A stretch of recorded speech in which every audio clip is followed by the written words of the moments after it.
Salut, moi c'est Kate, je suis cinéaste animalière et ma passion c'est la vie sauvage. La nature, la faune et les animaux sont toute ma vie et j'en ai fait mon métier. Je réalise des documentaires et des films engagés depuis une vingtaine d'années et j'ai aussi créé la Fondation Marthe, mouvement pour les animaux et le respect de la terre pour mieux protéger les causes que je défends. Je mène des enquêtes contre la maltraitance et j'organise des actions en faveur de l'environnement. Adepte de van life et de liberté, j'aime voyager pour découvrir de nouveaux paysages. Sur ma chaîne, je te parle de mes rencontres animales, de biodiversité et de ma vie sauvage dans la nature. Alors bienvenue dans mon monde et abonne-toi pour suivre mes aventures. Fin de l'été 2022. Partir quelques jours, c'est ma soupape de décompression, mon oxygène, mon équilibre. Bien que je sois tous les jours dans la nature, j'habite une région bien trop peuplée à mon goût. Et les espaces sauvages diminuent chaque jour un peu plus. J'ai d'ailleurs réalisé le film Bout de nature sur ce sujet et je te mets le lien dans le descriptif si tu veux le voir ou commander le DVD sur la boutique de ma Fondation Marthe.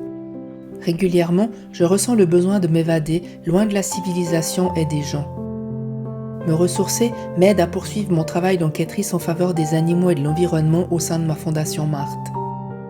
Un job que j'adore, mais qui est parfois émotionnellement difficile à vivre au quotidien, car les maltraitances sont nombreuses et les déchets que je m'évertue à ramasser avec mes bénévoles encore davantage.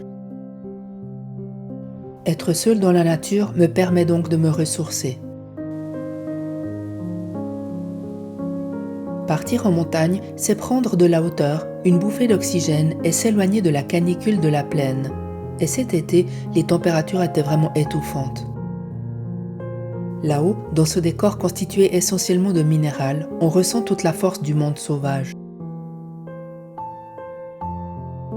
Les Alpes ont ce pouvoir d'apaiser certaines de nos préoccupations.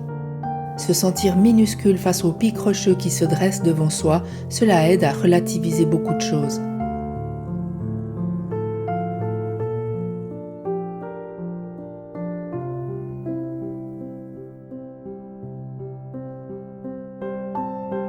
Voici donc quelques images de mes séjours en montagne durant l'été. Après un court trajet et un passage de col, je me trouve actuellement au sein d'un parc national préservé et je compte bien en profiter pleinement.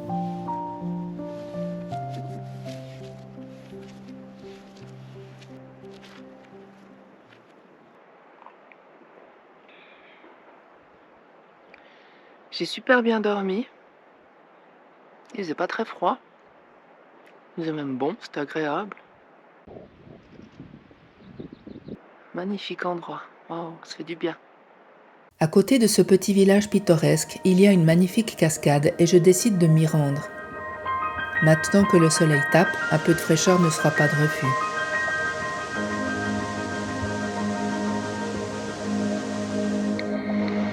Oh, hein. C'est magnifique cette cascade.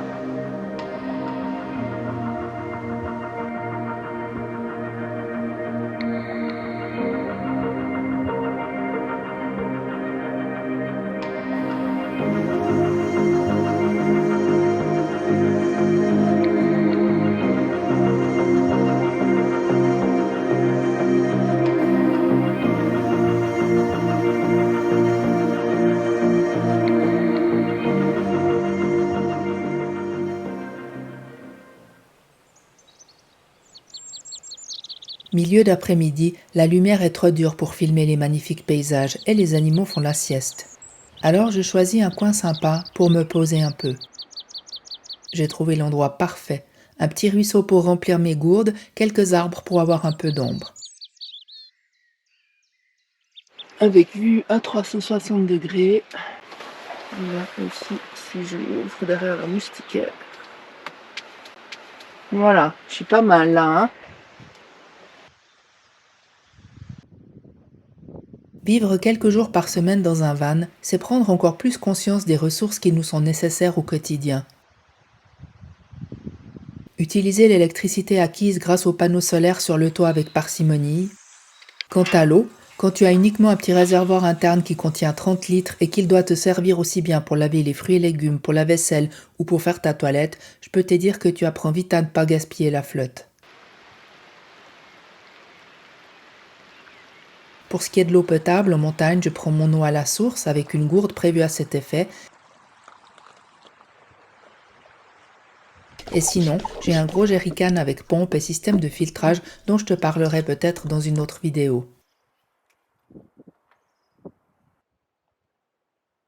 Quel décor!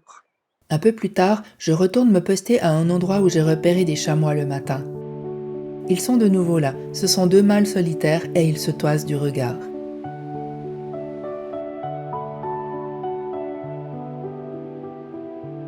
Les fleurs de rhododendron apportent une touche colorée à ce superbe biotope. Pour bien montrer sa supériorité, l'un des deux hérisse sa crête et exécute toutes les mimiques du rut.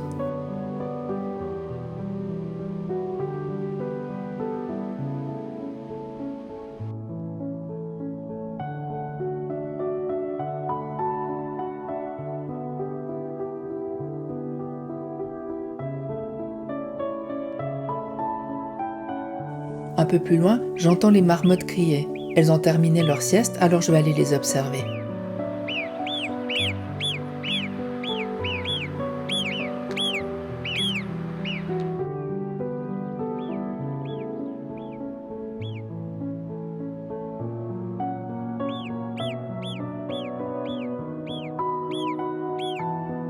Certaines sont occupées à se faire mutuellement leur toilette.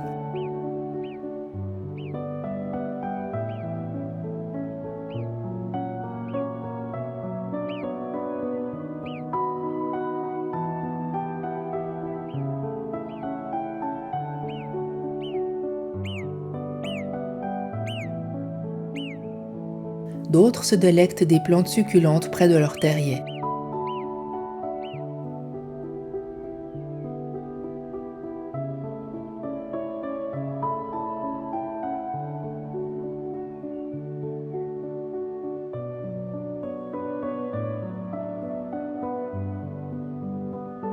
Tandis que plusieurs marmottes vaquent à leurs occupations, une sentinelle veille au grain sur leur territoire et assure leur protection.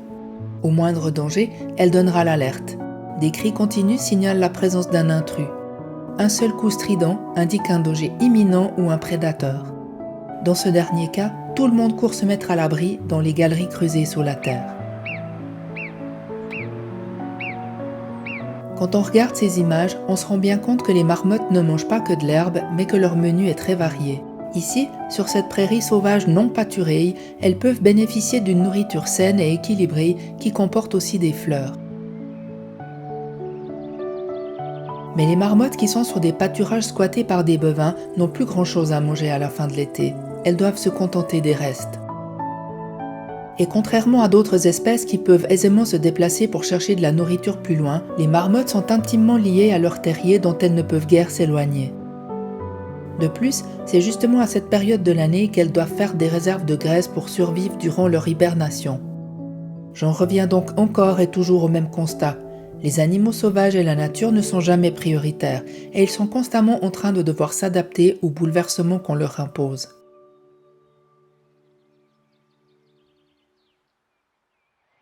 Sur ce versant de la vallée, le soleil décline plus vite et je n'ai plus assez de luminosité pour filmer les marmottes correctement. Je continue néanmoins à les observer depuis la fenêtre de mon van, tandis que je prépare mon souper du soir.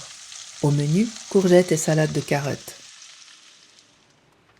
Quelques jours plus tard, autre région, autre décor. Petite sortie, petite vicherie avec mon van. Je suis en Valais, en montagne, près d'un glacier. Ici, le paysage est lunaire et à plus de 2000 mètres d'altitude, les arbres sont totalement absents.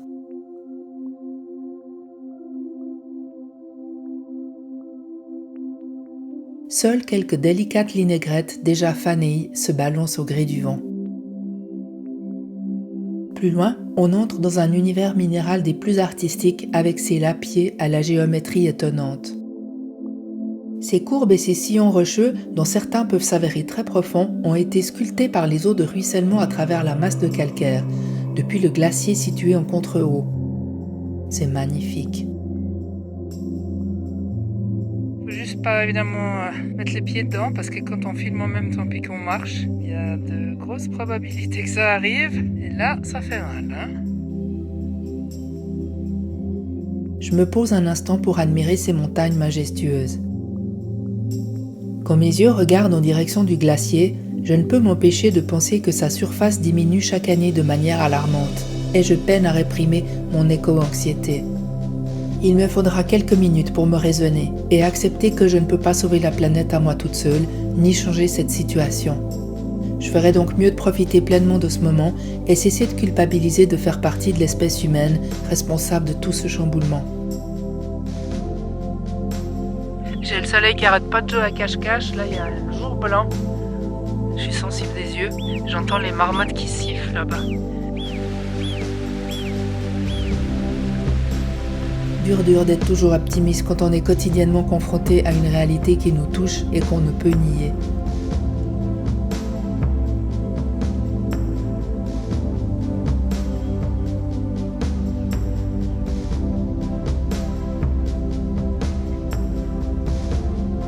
Le temps devient menaçant.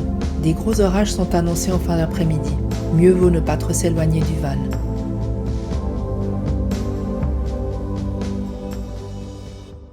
Bon, je me suis parquée un petit peu sécure parce que je me suis dit qu'avec les orages qu'il y a, la pluie qui allait tomber cette nuit, il y avait pas mal de risques d'éboulis, donc je voulais pas me mettre directement en danger. Donc là, je suis cool. Il y a un petit van aussi à côté, pas loin. Donc là, je risque rien au niveau éboulis, je suis pépère, c'est bien. Comme je suis partie sur un coup de tête et que j'avais pas prévu de dormir sur les sommets, ce soir, ça sera tambouille. À la maison, je mange principalement des produits frais, mais dans mon van, j'ai toujours de quoi tenir plusieurs jours pour les bivouacs improvisés.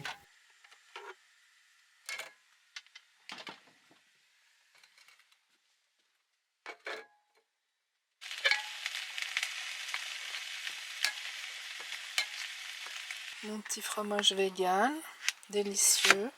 La nuit sera agitée, tellement la météo sera déchaînée, mais demain, ils annoncent de belles éclaircies, alors j'ai hâte. Voilà la vue de ouf que j'ai ce matin. Après le gros orage de cette nuit, les lumières sont magnifiques ce matin. Je décide de sortir mon drone et les images aériennes me permettent de mieux admirer la géologie incroyable du lieu. C'est encore plus beau vu du ciel.